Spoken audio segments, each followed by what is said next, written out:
In this training, we will learn how to use Zoom. If you are looking for easy to follow Zoom tutorial for beginners, this training is for you. Hello and welcome. We're now looking at the website zoom.us, also known as zoom.com. Zoom.com is made for online meetings where you can share your screen and your camera as well as message in real time. And most notably, it can also be used as a webinar system. Individuals can join your online meeting if they have connecting through their personal computer or their mobile device. And from a mobile device, Zoom does allow both starting as well as joining online meetings and webinars.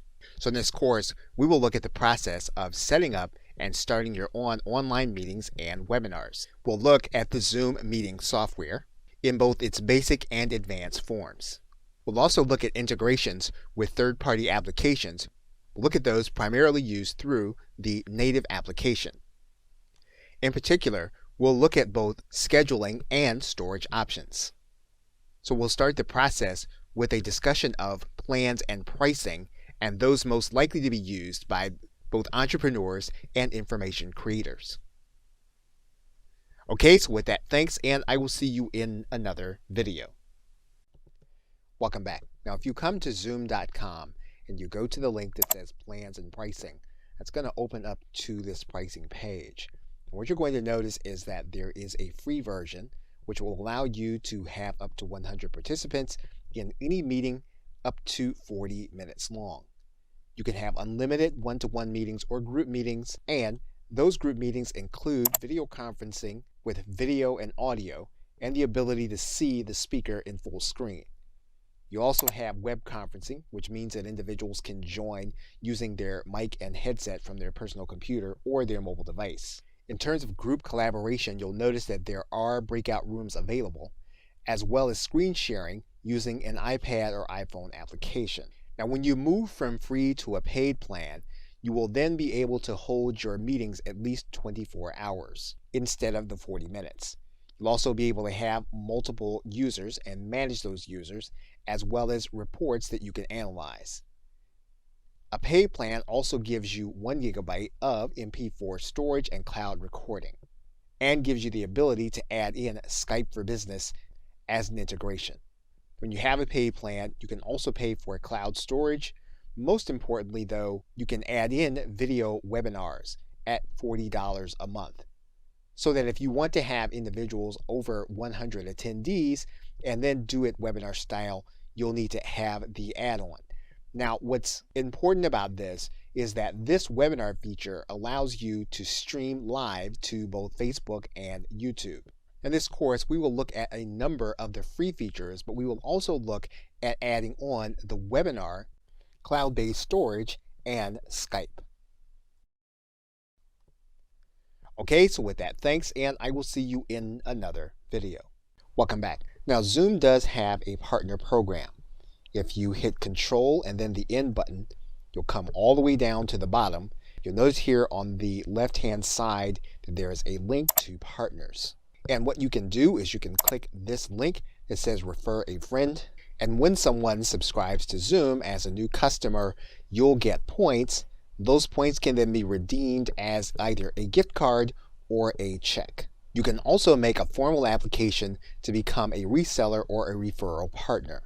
This will require that you fill out an application where you will click this button and you'll fill out the information so that you can be assessed by Zoom. So the simplest aspect of their partner program would be to click this button that says Invite Friends.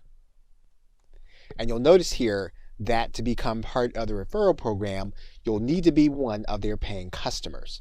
So in this case, we are going to go ahead and upgrade to our Pro account. What you'll notice here is that the referral program is only going to be available to you when you become a paying customer of Zoom. Okay, so with that, thanks, and I will see you in another video. Welcome back. Now in this video, we're going to take a look at your meeting settings. I'm going to go to My Account, and you're going to have a number of default settings available to you. In most cases, you can start using the webinar system with the default settings. One thing you'll want to pay attention to is whether you want your visitors to chat in most of your meetings. Now again, when you do this, this is going to set up your default settings for all of your webinars. So you'll want to determine how you want to interact with individuals on your webinars. Now if you have individuals participating with you, you'll want to determine whether you're going to allow them to use the annotation tools on the shared screens. You can turn this feature off by default, and then you'll be the only one that can add notes to your shared screen. Now, if you want to add in the meeting room feature, you can do that here in this version. All you need to do is to turn the meeting rooms on. That setting will be updated, and then your breakout rooms will then be available on your webinars or your meetings. Now, although you'll go through all of the settings to determine how to customize your system, the most important one will be your email notifications. You can have emails go out when attendees join before the host does, and when a meeting is canceled. Again, these are going to be by default, and you can turn these on or turn them off.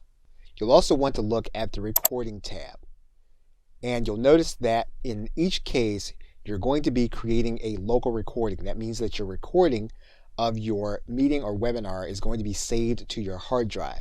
Now, if you have a paid version, you are going to have access to a cloud-based storage system. You can also make sure that your webinars are going to be automatically recorded whenever you have one, and that means that you'll need to turn this on. If you want to make sure that individuals know they're being recorded, you can turn this feature on. This will then prompt individuals to make sure they consent to being recorded before your recording actually starts. You can have individuals notified by audio that they're being recorded when you turn on this feature. Okay, so with that, thanks, and I will see you in another video. Welcome back. Now, if you are in the meeting section, you're going to notice a gray area here where you can schedule your meetings directly from your calendar. You can use a Microsoft Outlook plugin, which will connect to your desktop if that's what you use. You can extend using Google Chrome or with Firefox. Now, for the purposes of this video, we're going to download the Chrome extension. What we're going to do now is we're going to click Add to Chrome.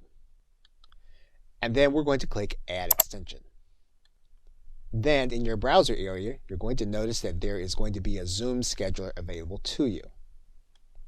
Once you have this dialog box, you're going to want to sign in to your Zoom account.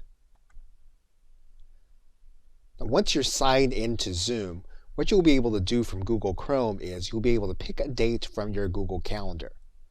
You're going to click on the title and the name, and then what you'll be able to do here is you'll be able to click this link that says Make It a Zoom Meeting. That event will then be saved in your Google Calendar, and you'll notice then that the link is then saved. You'll also then notice, if you refresh your page, that the meeting will be saved in your Zoom group of meetings. Okay, so with that, thanks, and I will see you in another video. Welcome back. Now, you can manage the users on your account by going to User Management and clicking Users. Now, this is going to be a paid feature, so we're going to upgrade our account so that we can take a look at this feature. So once we've upgraded, we can add additional free users, again, depending on our plan. So what we're going to do is we're going to click Add Users, and then we're going to add those users with their email address. What we're then going to do is click the Add button. That individual will then be part of our pending users. They'll then have to check their email in order to become part of our account. That individual will then have a Zoom account invitation. They'll then need to click this link to activate their account. They will then have a free level of your account to schedule their meetings. And then if you come back to your pending area, you hit your refresh button. That user then will be part of your users on your account. And you'll notice then that they are considered to be a basic or free member. Okay, so with that, thanks, and I will see you in another video. Welcome back. Now, you can create in-meeting closed captioning for those that will be attending your meeting or webinar. And what you're going to want to do is come into your settings area. you're going to want to click this third link. That's going to bring you down to the In Meeting or Advanced section. When you find that section, you're going to come to this link. As of the recording of this video, it's the third one down. We're going to click this link over, and then you will then be enabled. That means then that once we are inside of our meeting, we'll be able to come to this right side menu. We'll then be able to click Closed Caption. And then we have a few choices. We can assign the closed caption to an individual that is participating with us on the call, and we'll need to assign that to them here. We'll also then be able to type the transcription ourselves. And if that's the case, we're going to click this button that says I will type. We can give the URL to a third-party service, and we click this button. This is going to put the URL onto our clipboard so that we can pass it on to another individual. Okay, so with that, thanks, and I will see you in another video.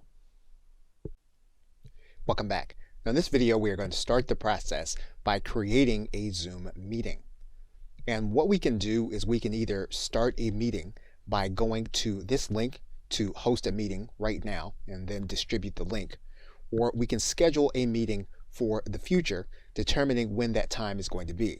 So what we're going to do is we're going to click Schedule a Meeting, and then we're going to write in all of the identifying information. Now, one thing we can do is we can make this a recurring meeting. So if this meeting is going to be once a week or even once a day, we can do that by clicking this link. For the purposes of this video, we're going to take this task off. We can also require registration for this meeting.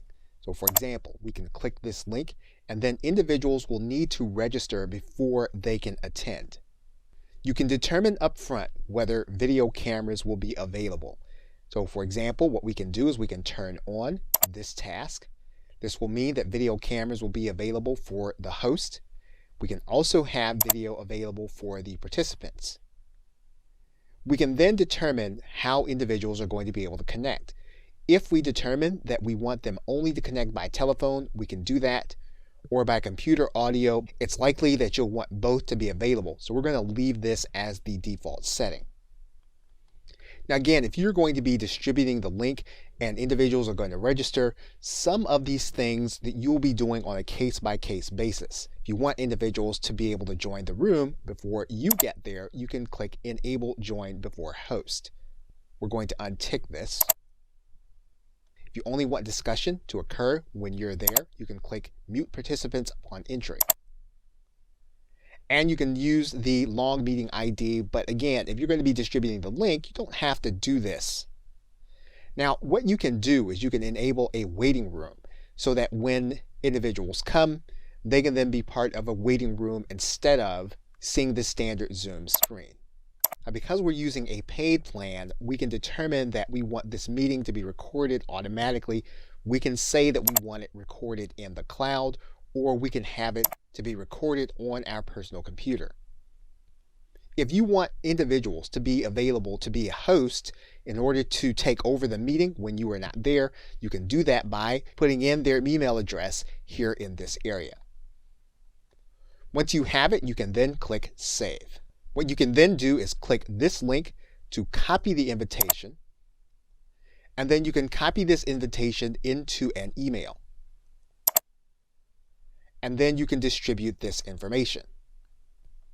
If you just want to distribute the link, you can copy this link, and then you can distribute the link to individuals to attend the meeting. Now, when the individual gets the link, they're going to be asked to download information to their personal computer in order to attend the Zoom meeting. Now, in the next video, we will start the process of starting the meeting. Okay, so with that, thanks, and I will see you in another video. Welcome back. Now that our meeting has been set, we can come back to this screen, and what we can do is we can click Start This Meeting. Now you'll find the open link to this meeting by going to this section, which is My Meetings, and you'll see it here in this area. All you'll need to do is to go to this Start link. You'll be starting the actual online meeting.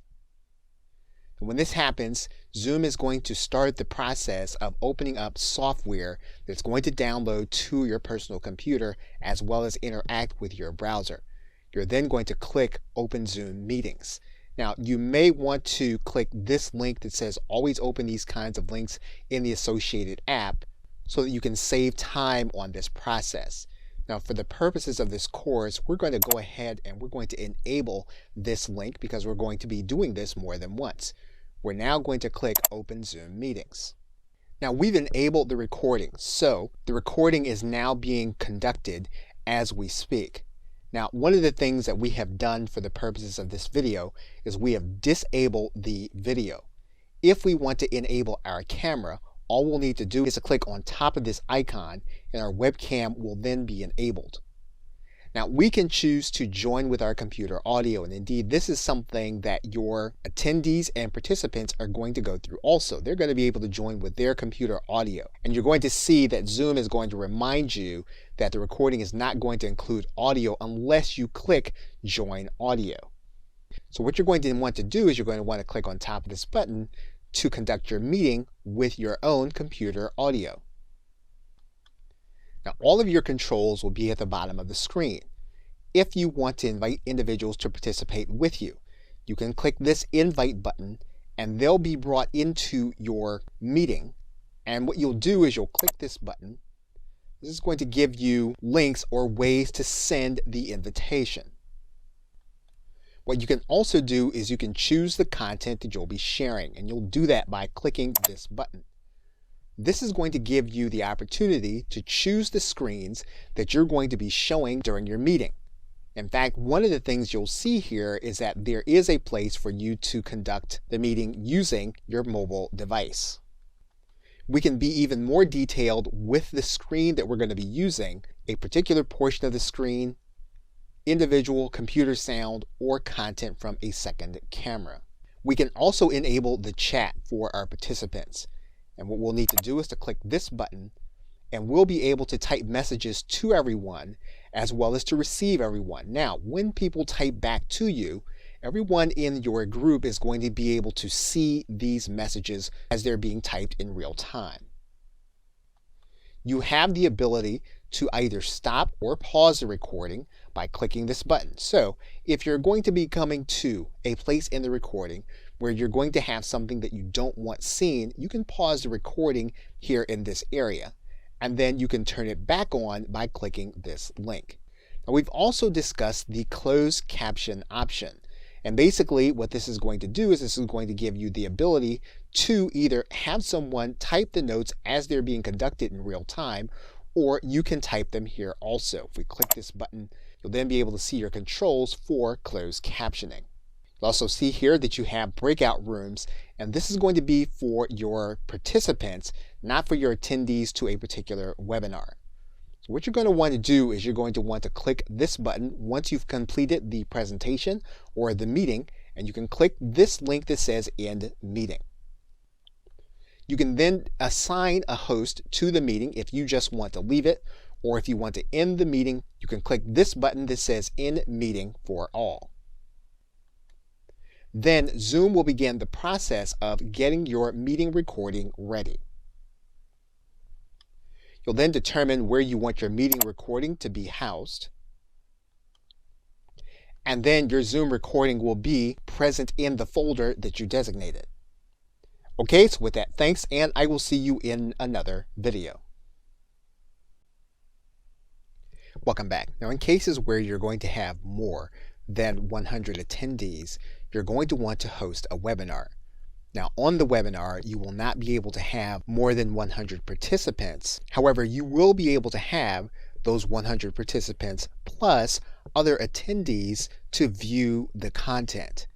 Now, to do that, you're going to need to do that from your webinar section. And you'll notice that one of the things that a webinar allows you to do is to monetize your individual events using PayPal and Zapier. Now, in order to do that, you're going to need to add your webinar plan onto your Pro plan. That means then that you're going to need to go to your billing section of your account. And then what you'll need to do is you'll need to go to your webinar add-on. and you'll see it here in the bottom panel. And you'll see that as of the recording of this video, the webinar add-on is an additional $40 every month. What you'll do is you'll click this add button.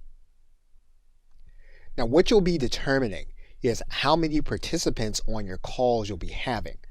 So if you want to have more than 100 people participating with you, with their camera, and the ability to interact with you, you'll want to up that number from 100 to either 500 or 1,000. However, if you want 100 participants and you want the others to be able to view your content, you'll be able to do that using the webinar feature. And you can start at the lowest plan. Now, one of the things about Zoom is that you can flexibly add a program on. So you can choose not to add this feature to renew every month. So if you want to use the webinar feature for 1 month, you can do that, and you can set it so that it will not auto renew. What we're going to do is we're going to go ahead and add the webinar feature. Now you'll notice again that we have upgraded our account. You'll also notice then that the 100 participants can engage with up to 10,000 viewers. So what we're going to do now is we're going to go to the user section. We're then going to go and edit our user. We're then going to enable this individual for a webinar, and we're then going to click Save.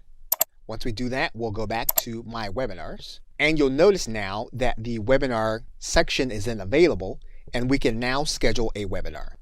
Okay, so with that, thanks, and I will see you in another video. Welcome back. Now, once you have the webinar section available, what you'll need to do here is you'll need to click this button that says Schedule a Webinar. The process is going to be very similar to creating a meeting. So you're going to write in all of your identifying information. Once you've determined the time and duration, you can then determine if it's going to be recurring or if it's going to be one time. You can require registration. You can also determine whether the host and panelists will have video. And in this case, we're going to leave the video turned off. And again, in most cases, you're going to want to make sure that both computer audio and telephone are available for individuals that are going to be attending, especially if you're going to have a webinar where you're going to have more than 100 attendees. What you can also do is require a webinar password if you want the content to be exclusive.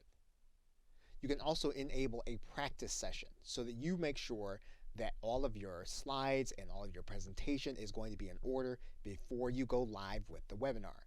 And one thing that the webinar gives you that a meeting does not is that you can turn your webinar into an on-demand presentation where individuals will have to register, but what they'll basically be watching is going to be a recording. Once you have your settings the way you want them, you can then click the Schedule button. Now once you've scheduled your call, you're going to want to scroll down, and you're going to have other settings to work with. You need to customize your email settings, including the invitation email to your panelists, emails to your registrants, your panelists, and attendees. You can do all of that in this email settings section. There's also a branding tab. So using the branding tab, you'll be able to display your banner at the top of your invitation page. You'll also be able to upload your logo. If you want to add in information about at least 3 speakers, you can do that here in this section, including their photo, their name, their title, and their organization and bio. You can also customize your post-attendee URL. So for example, we can click this edit button, and what we can do is we can create a custom URL for the individuals to attend the webinar once it's complete. And we can make it easy to share on social media. If we click this edit button, we can write in our message for the webinar to be shared on social media. There's a tab for polls. So if we want to create a poll that we're going to ask on the webinar, we can click this add button and add in that poll for the actual call. We can then determine our Q&A settings. So for example, if we click this edit button, we can determine how we want questions and answers to be handled in the Q&A panel while we're giving the webinar. And then if you want to live stream, this panel doesn't connect you to anything. It just lets you know that you can take your live stream and you can make it available on Facebook Live and or YouTube. And once all your settings are configured, you can then click Start this webinar. And you'll notice the same panel as the online meeting, with the exception of you have a notice here that says that while you're in practice mode, attendees won't be able to join until you click this broadcast button. You are recording this session as you are working through your practice content. You'll then have available to you your invitation URL, as well as the ability to invite others by clicking this button. What you'll notice are all the same tools that you had available to you. You'll also see the Q&A tab, as well as the polls tab. And you'll also see in this More section that you can connect to Facebook as well as YouTube. Okay, so with that, thanks, and I will see you in another video. Welcome back. Now, as mentioned earlier, we can also host webinars and meetings using our mobile device. And so to do that, what you'll need to do is to go over to your App Store, whether you use an Apple device or whether you use an Android device. You'll want to then search for Zoom, and then what you're going to do is to download the app onto your mobile device. You'll then open Zoom on your mobile device. What you'll then do is to sign in with your Zoom account. You'll then determine whether you want to have notifications sent to you. And then you'll determine whether you want to have Zoom access your calendar. Now, what we're going to do is we are going to allow Zoom to access our calendar because we want to be able to use our mobile device to schedule meetings. So for this, we're going to click OK. And in this case, for the sake of this video, we are not going to allow Zoom to use Siri. And since this is particular to an Apple product, we are not going to sign in with our Touch ID. Now what we are going to do is we're going to click New Meeting. And then we're going to click Start a Meeting. Now for the sake of this video, we are not going to allow Zoom to access our camera, but we could for the sake of the video if we needed to be the centerpiece of our presentation. So for now, we're going to click Don't Allow. You'll then need to give Zoom access to your mic. Now you do have some choices. You can invite your mobile contacts to join you on the meeting. And by using the right side menu, we can choose to send this recording to the cloud. We can then choose the content that we are going to be sharing. Now when we are using our mobile device, we can choose to share our screen or any of the applications available on our device. We can then choose the device that will be doing our screen recording. Once we make that choice, we can then click Start Broadcast. And then our content will be sharing. And we will be conducting our webinar using our mobile device. Once we completed this content, what we'll do is we'll come to this menu, and then we'll click the End button. We'll then choose to leave the meeting or end the meeting. We're going to choose to end the meeting, and our meeting will be complete. Now there are some settings that we'll want to take note of, and you'll find them in the settings area. And you're going to want to individualize your experience based on how you want to conduct your mobile meetings. Okay, so with that, thanks, and I will see you in another video. Welcome back. Now that our scheduler is available, what we can do is we can click this third button over, and we can schedule our meeting in our calendar. Now what you're going to need to do is you're going to need to write something descriptive about the meeting, and then we'll need to choose the starting time for the meeting. And just as we did using the desktop, we'll need to choose a duration. And when you're using your mobile device, you are going to want to specify your time zone. You'll want to then determine whether your meeting is going to be recurring or just one time. And you'll also want to determine the calendar that you use. And this will be particular to the calendar that's available on your mobile device. In this case, we'll choose our calendar, and we're going to choose iCalendar because that is the calendar that is enabled for our mobile device. You could have calendars such as Google and Outlook connected. If that was the case, you can connect them to this webinar. We then have some options. We can set it up so that we're hosting the video as soon as we start, and we can determine whether we're going to have participants on our video or not. We'll then determine what our audio availability is going to be. And then we have different advanced options available to us on our mobile device. So for example, we can choose to make sure that our meetings are recorded automatically. We can also make sure that video is going to be saved to the cloud. And once we have all of our options configured, we can then click Done. Once we do that, we'll then click the Add Link. And when we go to our calendar enabled on our mobile device, we will find then that the event is there. Okay, so with that, thanks, and I will see you in another video. Welcome back. Now, if you've saved your recording to the cloud and you have the Pro version, when you finish your webinar, one of the things you'll notice is that your recording will be processing in your recording area, and you'll need to click the tab that says Cloud Recordings, and you'll see the processing taking place. If you've done a recording and you've saved it to your local device, you'll see if you click this tab, you'll have that recording available to you, and Zoom will note the location where that recording has been saved. If we want to delete that recording, all we'll need to do is to click this link, and then we'll click this delete button. And we can do the same for the cloud recording once its process is complete. Once your process is complete, what you can do is you can come to your recordings, you can go to this More tab, and then you're going to either download the files or delete them. Now, if you need to download them to edit them, to process them, you can click Download. Now, your browser may alert you that Zoom wants to download multiple files. If that's the case, you're going to click Allow.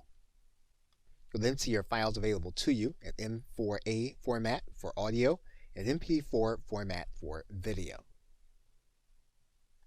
And once you've successfully downloaded your files, you'll want to go ahead and delete them so you'll be able to manage your storage as you go.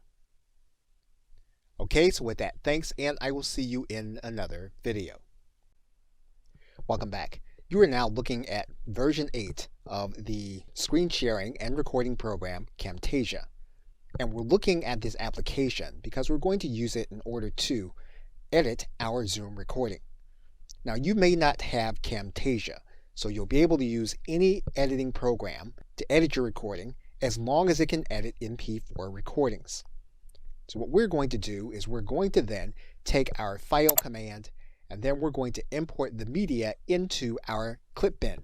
Once we have the video there, all we're going to do is we're going to add it to our timeline. Now, every editing program is slightly different. However, you are going to have a timeline available to you. You are going to be able to view both the audio and video in your recording. Now, if you are using Camtasia, one of the things that you can do is you can then separate the audio from the video. We're going to do that by right-clicking and then adding Separate Audio and Video. We can then move through the content in real time, come to the position where we want to edit out the portion that we want, and then we will then stretch the timeline indicator, and then we'll cut that piece out of the recording.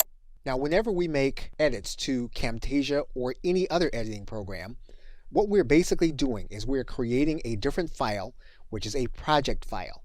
And so what we're going to want to do is we're going to want to then take our changes as they exist right now, and we're going to save them in a project file for the changes as well as the file. This way, we don't make changes to the actual file.